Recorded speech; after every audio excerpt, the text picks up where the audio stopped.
అమ్మవారి యొక్క వైభవ వర్ణ ధ్యానాన్ని మా వేద పండితులు చెప్తారు, మీరు కూడా ఆలగించండి. నమస్కారం చేసుకోండి ఒకసారి. ఎందుకంటే ఏ రోజు ఎక్కడికి వెళ్ళినా సరే, ఏ దేవతకు నమస్కారం చేసినా సరే, మొట్టమొదట ఆ దేవతకు నమస్కారం చేసుకుంటూ చెప్పండి. అష్టబాహుం త్రినయనాం ప్రేత పద్మాసన స్థితాం చింతితార్థ సదాం దేవి చింతామణి సురేశ్వరి ఏవం విధాం మహాదేవి శత్రుమారణ తత్పరాం ధ్యాయామి శత్రు సంహార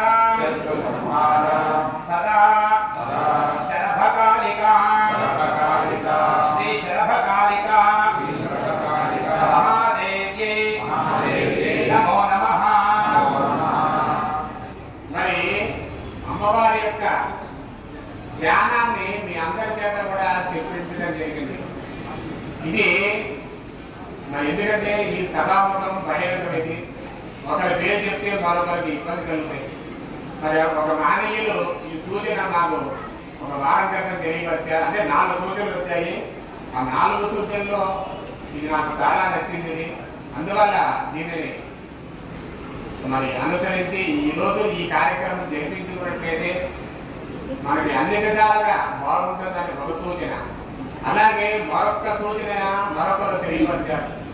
ఎందుకంటే సూచన చేసినటువంటి ప్రతి ఒక్కరు కూడా మాకు మహానుభావులు కనుక వారేం చెప్పారంటే, ఈసారి అమ్మవారి హోమ కార్యక్రమంలో ఏమాత్రం అవకాశం ఉన్నా సరే ఈ కరోనా మహమ్మారి మరి మళ్ళీ విజృంభిస్తోంది. దాని నివారణ కొరకు మీ వంతు ఒక ప్రయత్నం చేయండి అని చెప్పారు. దానికి సంబంధించిన ఒక ప్రక్రియ కూడా మేము సంకల్పం చేశాము. అదొక సూచన, అదొక మరొకరు అందించారు. అలాగా మరి అమ్మవారి యొక్క ధ్యానంలోనే మా పండితులు చెప్పారు. ఎందుకంటే చింతామణి సురేశ్వరి, మీరు సామర్లకోట వెళ్ళినట్లయితే అక్కడ చింతామణి మహాగణపతి మహాదేవాలయం అన్నారు. చింతామణి అంటే కానీ ఎవరికి మనస్సులో ఏదో అది తప్పనిసరిగా నెరవేరుతుంది ఆ ప్రాంతం అని చెప్పేసి దాని ఒక సందేశం.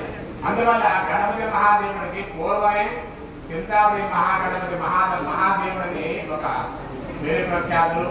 మరి